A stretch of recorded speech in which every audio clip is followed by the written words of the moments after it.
Halo, jumpa lagi dengan Ita di podcast Basuara, Bakti Puswara.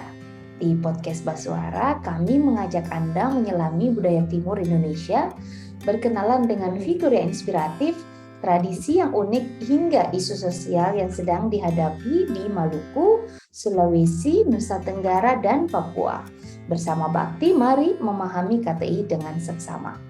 Di podcast Basuara kali ini kita kedatangan tamu dari Sumba. Beliau adalah Pak Anto Kila. Beliau biasa disapa Pak Anto. Beliau adalah Direktur Eksekutif dari Sumba Integrated Development.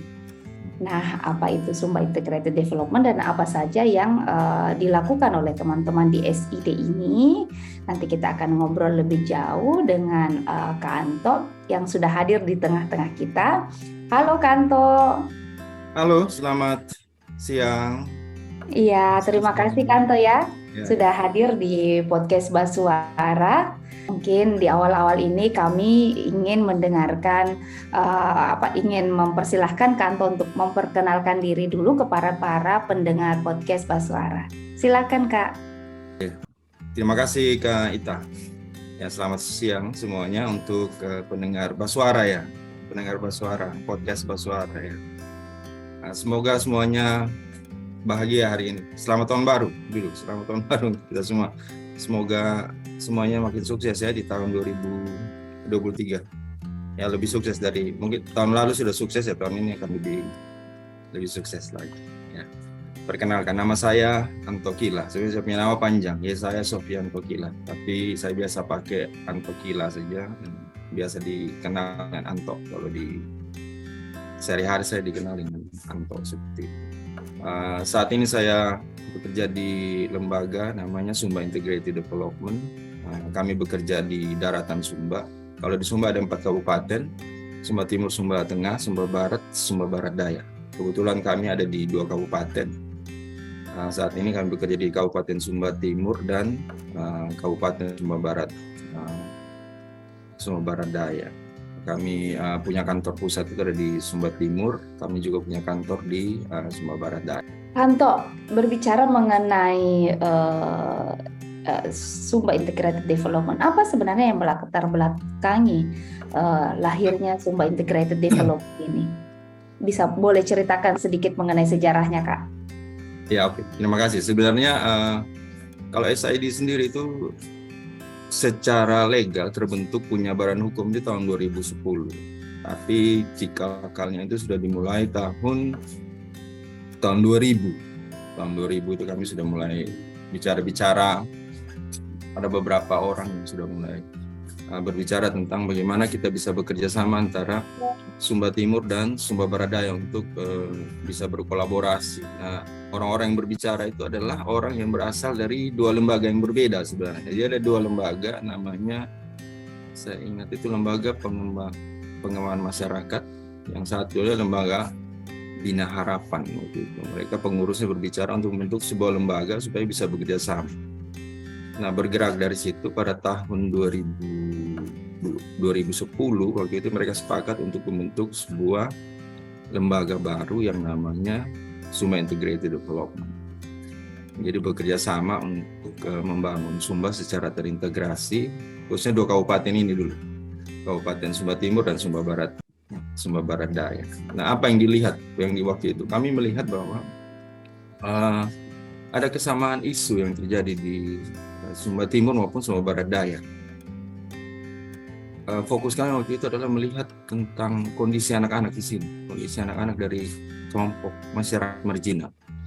Jadi akses anak untuk ke layanan pendidikan itu masih sangat rendah.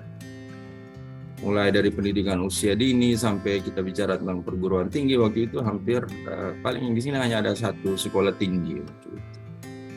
Belum ada universitas. Jadi anak-anak kalau mau sekolah ke jenjang lebih tinggi ya mereka harus menyediakan biaya yang besar. Paling dekat mereka harus ke ibu kota provinsi, ke Kupang. Atau ya kalau mau alternatif lain ke Denpasar atau ke Jawa misalnya untuk melanjutkan kuliah. Nah, kondisi yang sangat memprihatinkan adalah kemampuan literasi dan numerasi anak-anak itu sangat rendah. Kita temukan bahwa Anak-anak di level SMP saja masih banyak yang belum bisa baca.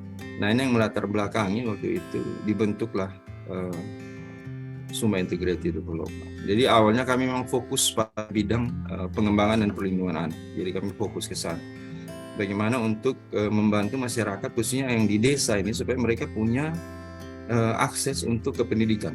Nah, saya muncul waktu itu karena kami fokus sekali saat itu di pendidikan anak usia dini. Jadi di semua desa yang kami masuk, kami dampingi itu adalah kita fokusnya bantu pemerintah desa, masyarakat desa itu untuk sebisa mungkin di situ tuh harus ada pendidikan anak usia dini. Nah, setelah itu baru kemudian bergerak kita mulai menyentuh, setelah kita fokus di PAUD, kita mulai juga lihat bagaimana sih anak-anak yang ada di usia pendidikan dasar, misalnya usia 6 tahun ke atas sampai 14 tahun, bagaimana kondisi orang mudanya. Kemudian kita mulai bergerak ke arah sana, kita mulai bekerja juga untuk mendukung supaya anak-anak itu mereka bisa terdidik, juga percaya diri, orang mudanya itu bisa terlibat juga terampil dan siap untuk masuk dalam dunia kerja misalnya. Setelah kami mengembangkan beberapa program tersebut, kemudian seiring dengan kembangnya SID, nah kami mencoba masuk di sebuah tantangan baru waktu itu terkait dengan sebuah program baru bersama dengan Voice Global waktu itu. Namanya revitalisasi aset budaya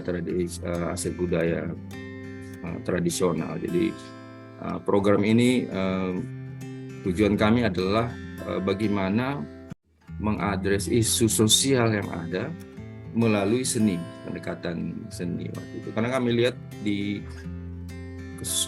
Sumba, pada kita budaya kita kan bukan budaya menulis, tapi budaya tutur.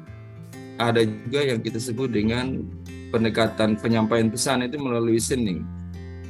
Jadi melalui lagu, melalui puisi. Kalau di sini disebut bahasa-bahasa sastra itu kita sebut lawiti. Jadi mereka menyampaikan kegalauan mereka atau kegembiraan mereka itu melalui bahasa-bahasa sastra. Itu bisa dinyanyikan menggunakan menggunakan kayak ukulele gitu, yang 4 senar atau yang 2 senar itu kita sebut di sini jungga. Mereka akan menyanyikan itu menggunakan bahasa-bahasa sastra. Nah, kita coba waktu itu. Keprihatinan kami waktu itu kenapa kita mengambil ini adalah kami melihat budaya itu kan adalah identitas sebuah suku bangsa. Nah, kalau ini tidak dilestarikan, kemungkinan besar nanti lambat laun budaya kita akan hilang. Karena kami melihat bahwa pengaruh dari luar itu sangat besar sekali terhadap perkembangan budaya Sumba khususnya. Dan kita kalah gitu kalau disandingkan dengan budaya-budaya yang lebih maju misalnya dari luar. Budaya kita ini semakin hari akan semakin hilang. Contoh sederhana aja, ketika kalau dulu misalnya kalau di daerah-daerah pinggiran, kalau misalnya orang tua bicara dengan anaknya masih menggunakan bahasa daerah misalnya, itu dibalas oleh anaknya pakai bahasa Indonesia, dia tidak balasnya pakai bahasa. Nah, bayangkan nanti kalau anak ini dia punya anak, dia ngomong pakai bahasa, pasti sudah bahasa Indonesia, tidak bahasa daerah lain misalnya gitu. Terus ada budaya-budaya juga yang kita lihat mulai hilang, dari ritual-ritual yang mulai. Inilah kemudian kami bangun, kita coba waktu itu melalui program ini. Program sederhana sebenarnya 3 bulan. Jadi kita mencoba menginventarisir kembali sejumlah apa saja budaya yang masih ada, budaya Sumba ini yang pernah hidup dan pernah ada di masyarakat, dan itu fungsinya untuk apa saja seperti itu. Nah, jadi kita mengajak masyarakat duduk mereka, jadi itu sangat informal sekali, sangat santai sekali. Jadi namanya dengan masyarakat. Jadi kita hanya duduk terus bercerita dengan mereka apa yang mereka masih ingat tentang, karena tidak dituliskan, jadi susah kalau kita mencari literatur. Jadi bercerita aja orang tua, kita ambil orang tua, terus yang usianya tidak tua agak sedang, terus sama anak-anak duduk bersama, terus kita mulai bercerita apa yang mereka ingat tentang. Nah, itu kita temukan kurang lebih ada 13 aktivitas budaya itu yang mereka ingat waktu itu, yang ada dan sebagian itu sudah mulai hilang, bahkan ada yang sudah tidak ada lagi gitu. Nah kemudian itu membangun kesadaran, cerita-cerita itu membangun kesadaran mereka bahwa sebenarnya budaya mereka itu baik. Pesan-pesan yang bisa mereka sampaikan melalui ritual adat mereka itu sebenarnya sangat bagus dan itu lebih mudah masuk ke mereka. Dan kami melihat sendiri ketika kita berbicara menyampaikan sesuatu dalam bahasa Indonesia itu mereka, oh ya, anggap-anggap gitu. Tapi ketika itu disampaikan dalam bahasa mereka, apalagi melalui lagu-lagu, itu mereka terlibat di situ. Mereka terlibat bukan hanya mendengar, tapi mereka secara keseluruhan jiwa raga mereka mungkin terlibat di situ dalam berkomunikasi. Itu bukan hanya melalui bahasa, tapi melalui gerak tubuh juga mereka ikut dalam. Jadi kami pikir bahwa perubahan sosial yang sebenarnya harus dilakukan itu di Sumba yang paling cocok adalah masuk melalui adat istiadat ini. Salah satunya adalah melalui seni, entah itu melalui bahasa-bahasa sastra yang dibicarakan, kita sebut di sini luluk, pesan-pesan, atau melalui lawiti yang disampaikan melalui lagu-lagu tadi itu yang dinyanyikan. Nah ini kita kembangkan waktu itu dan kami bersyukur di proyek ini bukan hanya kita berhasil mengidentifikasi, tujuan awal kita mengidentifikasi aset-aset budaya apa sih yang masih ada, tapi kemudian kita bisa kemudian mendorong membangun kesadaran mereka tentang bahwa oh ini sebenarnya ada, ini sebenarnya ada dan sekarang sudah tidak ada, ini sebenarnya perlu. Budaya ini penting untuk kita dan sebenarnya inilah kebanggaan kita gitu. Itu ada seperti itu. Nah ini di program yang berikut terkait dengan revitalisasi aset budaya. Nah setelah kami selesai mengerjakan itu sekitar 3-6 bulan, kemudian kita lihat ada peluang untuk kita lanjutkan program ini. Kita masuk lagi lanjutkan dengan program pemenuhan hak-hak sosial dan pendidikan bagi kelompok penghayat Marapu, karena di sini jumlah penghayat Marapu itu sekitar 20.000 sampai 30.000. Jadi salah satu yang terbesar di Indonesia itu adalah penghayat Marapu di Sumba. Tapi kami melihat masih ada keterbatasan akses mereka terhadap hak-hak sosial mereka dan hak-hak pendidikan, karena masih terbawa dari masa yang lalu bahwa itu belum diakui kan oleh kecuali ketika keluar keputusan MK itu mengakui tentang kepercayaan terhadap Tuhan Yang Maha Esa termasuk Marapu ini, baru kemudian mereka bisa, tapi itu semua belum juga bisa diterima oleh sekolah misalnya.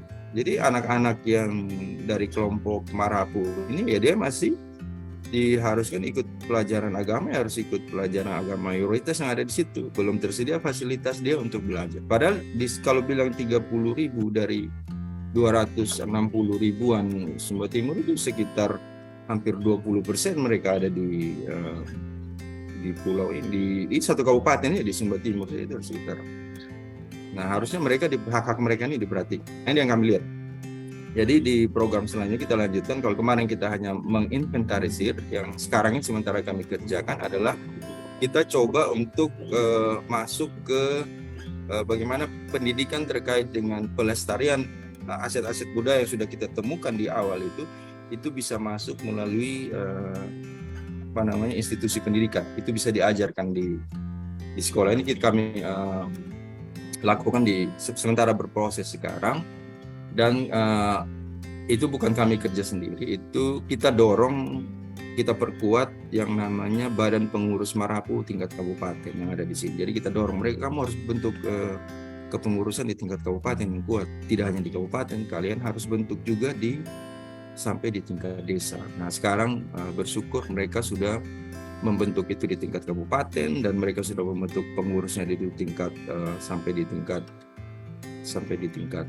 desa. Mereka kuat secara kelembagaan sehingga eksistensi mereka itu terlihat ada di kabupaten, ada di desa, dan advokasi itu mereka bisa lakukan. Advokasi perencanaan mereka bisa lakukan itu di desa dan mereka bisa lakukan itu di tingkat kabupaten. Tentu mau tertarik untuk ingin tahu tentang revitalisasi budaya Merapu ini. Nah, hasil dari pendokumentasian ataupun semacam penelitian yang dilakukan oleh teman-teman di SID itu didokumentasikan dalam bentuk apa, Kak? Dalam beberapa. Yang pertama dalam bentuk tulisan. Jadi ada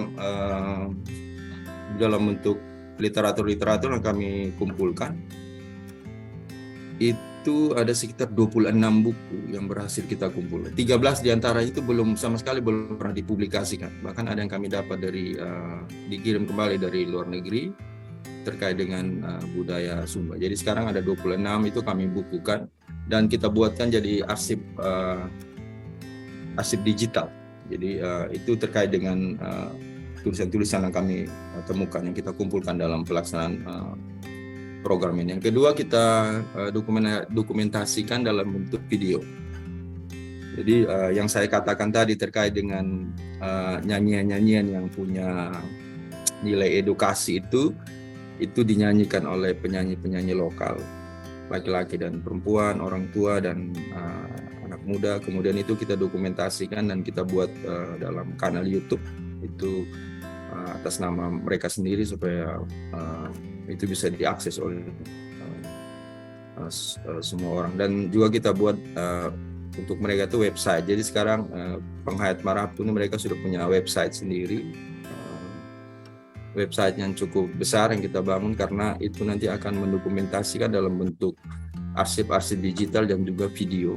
Kita perbanyak juga alat musik kemarin dan kita bagikan. Ada alat musik yang sudah hilang seperti itu yang orang sudah jarang mainkan, jadi kita temukan, kita perbanyak lagi, kita bantu mereka untuk buat beberapa dan kita distribusikan ke teman-teman. Apa yang kami lakukan ini memang untuk membantu masyarakat Sumba ini supaya mereka punya aset-aset budaya itu bisa dilestarikan. Mereka dengan sukarela memberikan yang mereka simpan. Makanya saya bilang tadi ada dari 26 yang kita kumpulkan, 13 itu sama sekali belum pernah dipublikasikan, belum pernah dilihat. Dan itu sudah ada sekarang dan mereka kasih untuk semua orang bisa akses. Bersyukurlah kita bisa membantu, ya paling tidak identitas kita tidak hilang. Mungkin ada tantangan-tantangan atau hambatan-hambatan dalam menjalankan program-programnya ini? Karena ada 3 ya, kalau kita bicara terkait dengan program. Yang pertama, membangun kesadaran ini penting. Jadi kita mencoba, tantangan kita adalah bagaimana membangun kesadaran sampai orang ini, masyarakat ini tahu bahwa dia sementara tidak baik-baik saja begitu. Misalnya terkait tadi, ketika kita bicara terkait dengan aset budaya. Kalau kita tidak ajak dia bicara, dia tidak pernah tahu bahwa dari sekian banyak kearifan lokal yang ada, aset-aset budaya yang ada, sekian ini sudah tidak ada lagi. Sekian ini sedang menuju untuk punah begitu. Itu dia tidak pernah tahu gitu. Nah, kesadaran ini tantangan kami untuk bagaimana bisa mengajak mereka berkomunikasi sampai mereka sendiri sadar, mereka mengatakan, oh betul kami punya sekarang sudah hilang.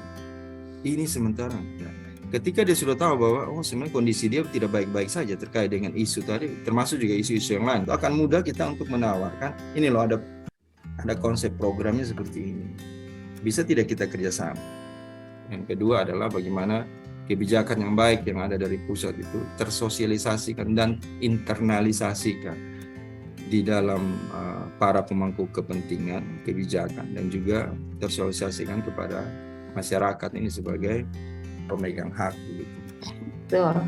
Kanto, apa mimpi dan apa PR yang masih ingin dikerjakan oleh teman-teman di SID ini? Ya, kalau ditanya mimpi kami ada di visi kami sebenarnya. Itu ya konkretnya saya mau bilang begini, bahwa kami ingin mendukung supaya kabupaten yang ada di Sumba ini menjadi kota yang memberikan harapan bagi setiap orang, bagi semua orang untuk hidup baik dan hidup bahagia begitu. Jadi hidup baik dan jadi kota yang memberikan harapan. Kalau kota memberikan harapan artinya akan banyak orang yang akan melihat dan berharap bisa hidup di sini. Dan juga membantu masyarakat Sumba untuk mewujudkan pembangunan yang dilakukan secara inklusi dan berkelanjutan. Itu sih mimpi kami. Mungkin mimpi kami ini sangat besar, tapi selagi dunia ini masih ada, saya pikir ya kalau tidak kita, nanti anak-anak kita yang sekarang kita. Betul.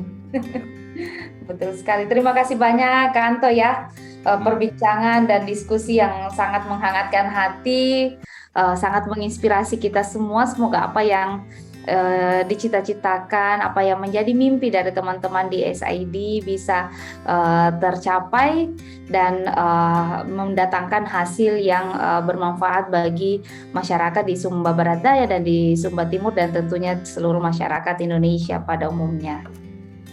Para pendengar podcast Basuara dimanapun Anda berada, itulah tadi perbincangan kami bersama Kak Anto Kila dari Sumba Integrated Development. Anda juga dapat mendengarkan podcast Basuara melalui Spotify dan Apple Podcast. Kunjungi media sosial Bakti untuk mengetahui berbagai informasi dan inspirasi tentang pembangunan di kawasan Timur Indonesia. Anda dapat menghubungi kami melalui Facebook Yayasan Bakti, Instagram dan Twitter Info Bakti. Khusus bagi teman-teman tuli, Anda dapat mengikuti perbincangan syarat pengetahuan dan inspirasi di podcast Basuara melalui kanal YouTube Bakti Foundation. Saya Ita pamit undur diri. Terima kasih telah menyimak podcast Basuara dan sampai bertemu di episode podcast Basuara berikutnya. Sampai jumpa.